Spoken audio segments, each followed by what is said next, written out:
2년 전에 과감하게 다니던 회사 그만두고 작은 인터넷 판매 대행업체를 차려서 사업을 시작했어요.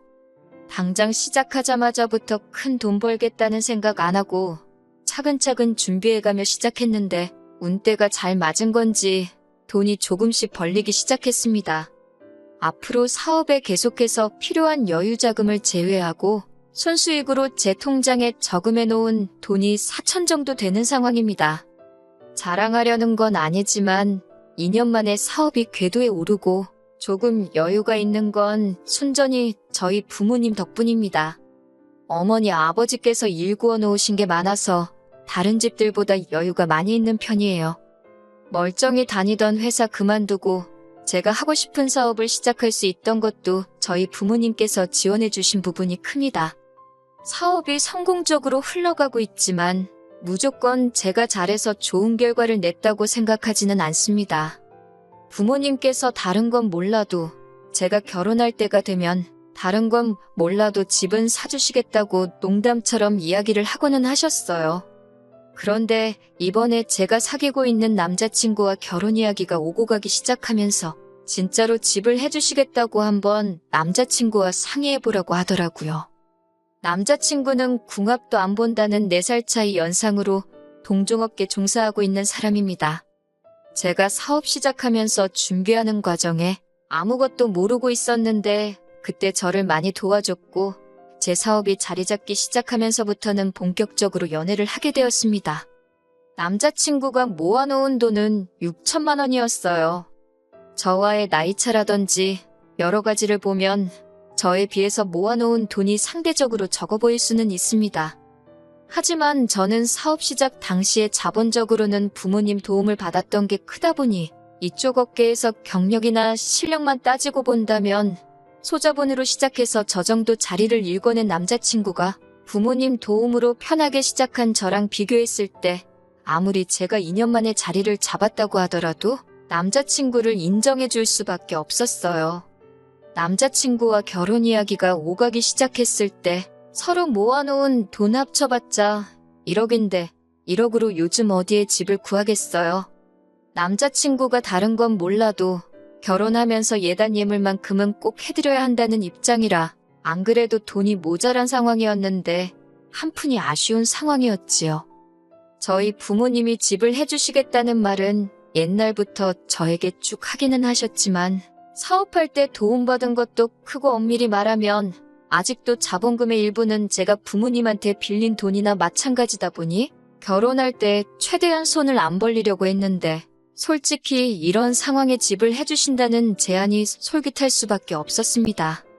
얻어주신다는 집은 저희 부모님 집에서 그렇게 멀지 않은 곳에 있는 아파트로 지은 지는 조금 오래되었지만 재개발여지가 있는 곳에 있는 시세는 9억 정도 하는 34평 아파트였습니다.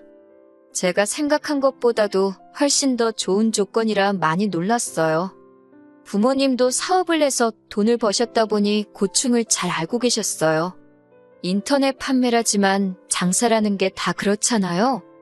직장인처럼 안정적으로 같은 돈이 매달 들어오는 것도 아니고 지금이야 저나 남자친구 둘 다 여윳돈을 모을 정도로 각자 사업이 어느 정도 자리가 잡혀있는 상황이라고 해도 어떤 달에는 순수익이 1,000만 원씩 넘을 때도 있지만 매달 그런 게 아니고 신제품이라고 기대하고 팔기 시작했는데 생각처럼 잘 풀리지 않아서 최악의 경우에는 마이너스가 나서 전달, 전전달 수입에서 끌어와야 하는 경우도 허다했거든요.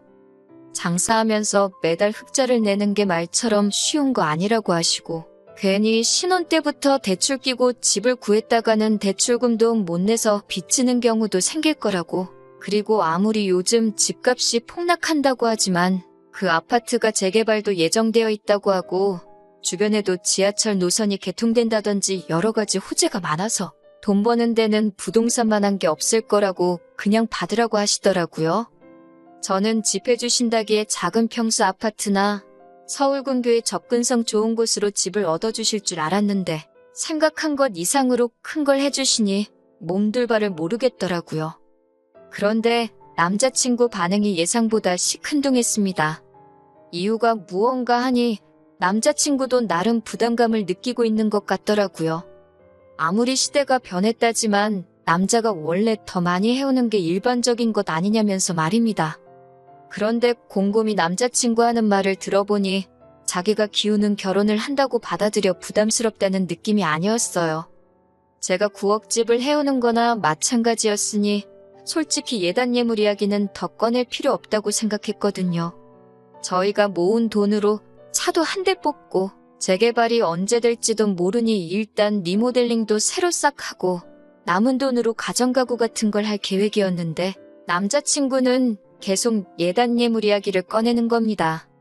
그게 무슨 소리냐고 9억짜리 집을 해가는데 예단이며 예물이 뭐가 필요하냐고 제가 남자친구에게 되물었어요.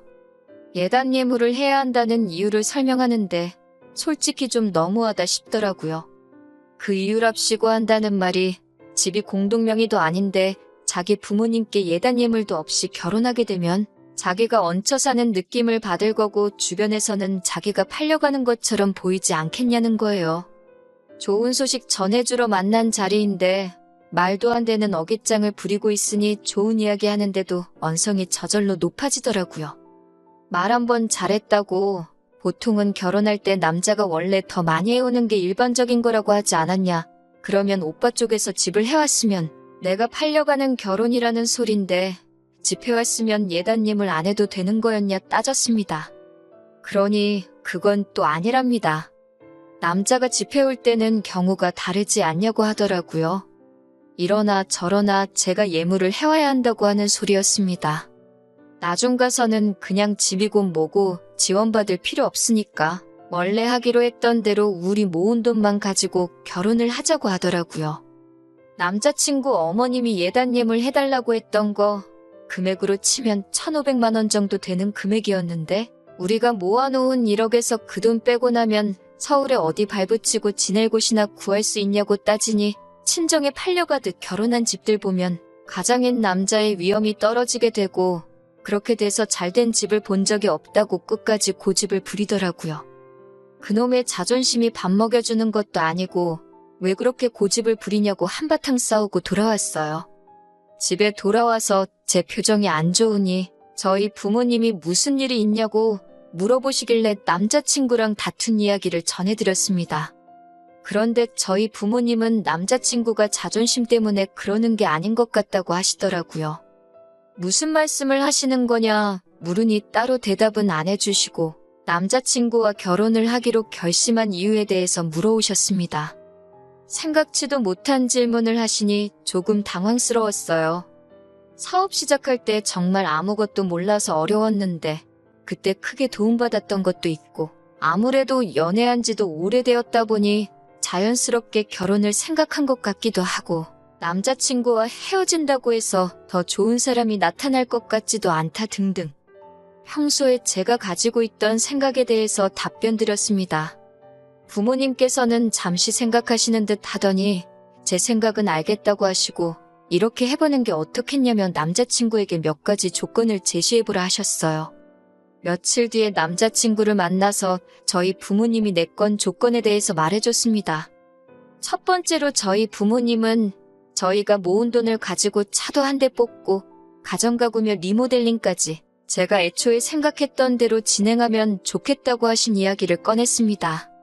대신 남자친구가 말한 예단 예물은 저희 부모님께서 따로 해주시겠다고요. 남자친구 입장에서는 거절할 이유가 없는 더할 나위 없이 좋은 조건이었지요. 그리고 나머지 조건에 대해서도 말해줬습니다. 두 번째로는 남자친구가 예단 예물에 집착하는 모습이 저희 부모님이 보기에는 그렇게 좋아 보이지 않는다는 말이었어요. 예비사돈과 남자친구가 체면에 너무 집착하는 것처럼 보이는데 옛날 사고방식으로 우리 딸, 그러니까 제가 앞으로 시집살이를 하게 되는 건 원치 않으신다는 말이셨죠. 앞으로 결혼 후에는 시댁과 친정, 양가에는 뭐든지 똑같이 하자는 게 두 번째 조건이었습니다. 시댁에 한번 방문하게 되면 다음에는 친정에 방문하고 반대로 친정에 뭐가 하나 있으면 시댁에도 똑같이 하자는 말이었어요. 거기에 부가적으로 나중일이지만 양가 부모님 봉양 문제라든지 그런 부분에서는 마찰이 일절 없었으면 좋겠다는 말이었습니다. 부모님 부양하는 문제는 둘째 치더라도 시댁 한 번 가면 친정 한 번 가고 그러는 건 당연한 거잖아요? 솔직히 조건으로 내 걸 필요도 없다고 생각했는데 남자친구는 두 번째 조건을 듣더니 생각에 잠기더라고요. 그러더니 한다는 말이 상황에 따라서 달라질 수도 있는 부분이기에 무조건 그렇게 할 수는 없겠지만 최대한 양가에 공평하게 하도록 하겠다며 선심 쓰듯 이야기하더라고요. 마지막 조건은 신혼집 명의 문제였습니다. 집은 일단 제 명의로 구하게 될 거라고 말해줬어요. 그 말을 듣자마자 남자친구가 움찔하더라고요. 뭐라 말을 꺼내려는 것 같길래 내 말 아직 안 끝났다고 끝까지 들으라고 하고 저희 부모님이 해주신 말을 전해줬습니다. 신혼집 안 받고 모은 돈으로 시작해도 된다고 했었으니 어차피 당장 1억도 안 되는 돈으로 서울에서 빌라 전세 들어가기도 힘들 테고 대출을 받던 월세를 살던 매달 고정적인 지출이 있을 것이다. 그러니 저희 부모님께 월세를 낸다는 생각으로 결혼 후 향후 5년간 80만 원씩 내라고 하셨습니다. 그러면 5년이 지나서 집 명의는 공동명의로 바꿔주겠다 하는 조건이었습니다. 제 말이 끝나기가 무섭게 남자친구는 그건 말도 안 된다고 하더라고요. 어차피 결혼하면 부부재산은 공동재산이나 마찬가지인데 저희 부모님은 돈도 많으시면서 우리가 벌어봐야 얼마나 번다고 그 돈을 받아가려 하시는 거냐 하면서 불만을 토로하더라고요. 불만 가득한 남자친구한테 내가 볼 때는 딱히 문제될 게 하나도 없어 보이는데 뭐 때문에 그러는 거냐고 물어봤어요. 남자친구는 집 해주는 걸 가지고 그런 식으로 하나하나 규칙을 정하는 것도 어이가 없다고 합니다. 자기가 팔려오는 기분이 들어서 싫다고 한 건데 저희 부모님이 해결책이라고 제시한 게 결혼이 아니라 계약이나 마찬가지지 아니냐고 하는 거예요. 그것도 모자라 이제는 예비사위 상대로 장사를 하려고 하시는 거 아니냐면서 결혼이 아니라 대릴사위로 들어와서 월세 내고 살라는 거랑 뭐가 다르냐고 하는 겁니다.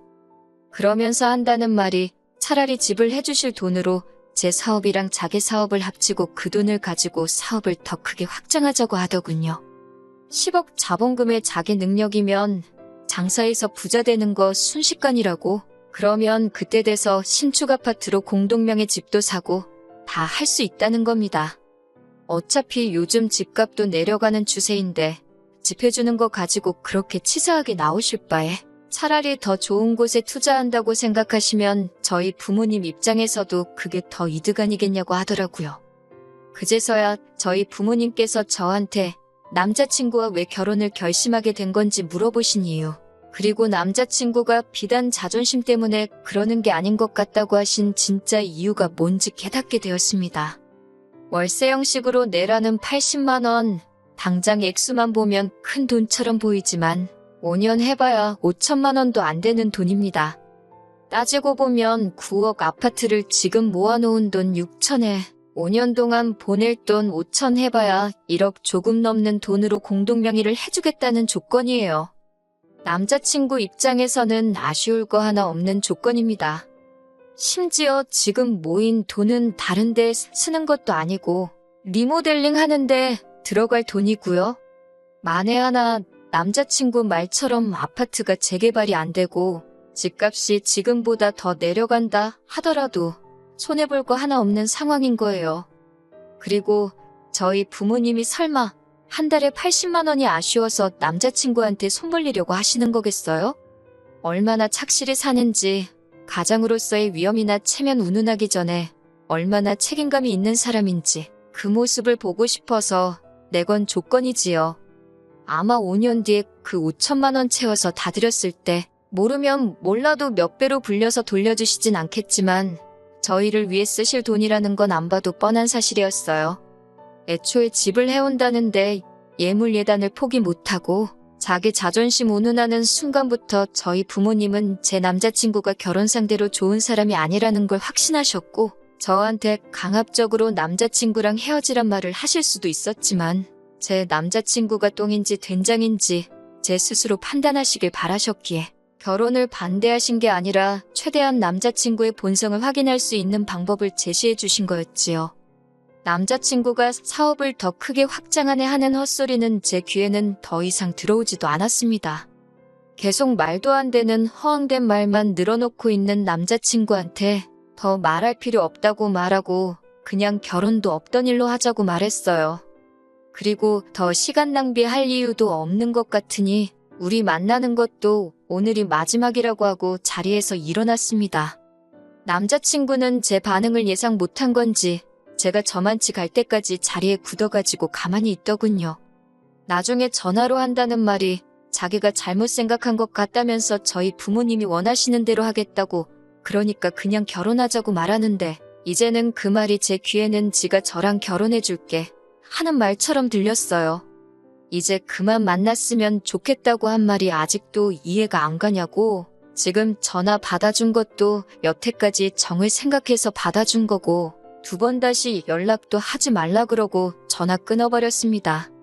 그 뒤로도 저희 집 앞까지 찾아오고 밤만 되면 미안하다고 연락하고 그러길래 전화번호는 차단해버리고 한 번만 더 집까지 찾아오면 저도 이제 가만히 있지 않을 거라고 하니 그제서야 겁을 먹었는지 그 뒤부턴 코빼기도 비치지 않더라고요.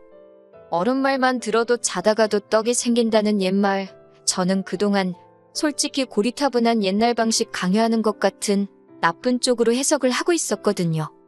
그런데 이번 일을 계기로 그 말이 맞는 말이라는 걸 실감했어요. 나중에서야 나눈 이야기지만 부모님은 애초에 제가 남자친구랑 처음 다투었던 그날에 한 번도 만나보지 않았지만 이야기만 듣고도 남자친구의 사람됨됨이를 한눈에 아셨다고 하시더라고요. 부모님께서 제안했던 조건이 생각해보면 부당한 것 하나 없이 당연한 것들에 오히려 남자친구한테 득이 되는 게 더 많았던 이유도 남자친구는 욕심에 눈이 멀어서 굴러들어온 보글발로 차버릴 만한 사람이라는 걸 대번에 눈치채셨다고 합니다. 제 결혼 상대로 내키지 않았지만 부모님이 들고 나서 반대하셔가지고 결혼을 파토내는 것보다 남자친구의 숨겨진 이면을 제가 스스로 눈치채도록 해주고 싶으셨다고 하셨어요. 만약에 제가 눈치채지 못하고 그냥 결혼했으면 어쩔 뻔했냐고 물어보니 부모님께서는 저를 오냐오냐 키우긴 했지만 그 정도도 모르는 모질이로 키운 적은 없다고 하시며 제가 좋은 선택 내릴 걸 알고 있으셨다고 하네요. 진짜 만약에 제가 혹시나 눈치채지 못하고 결혼하려고 들면 그때 가서는 결혼 못하게 했을 거라고 농담처럼 웃으며 말씀하셨어요. 솔직히 늘 붙어 다니다가 혼자가 되니 어색한 부분이 있어요. 일하면서도 남자친구 도움을 알게 모르게 받았다 보니 그런 느낌이 더 큰 것 같습니다. 하지만 후회가 되지는 않네요. 저도 앞으로 스스로 제 앞가림 할 수 있게 노력하고 사람 보는 눈을 좀 더 키워서 부모님 걱정은 이제 그만 끼쳐드려야겠어요.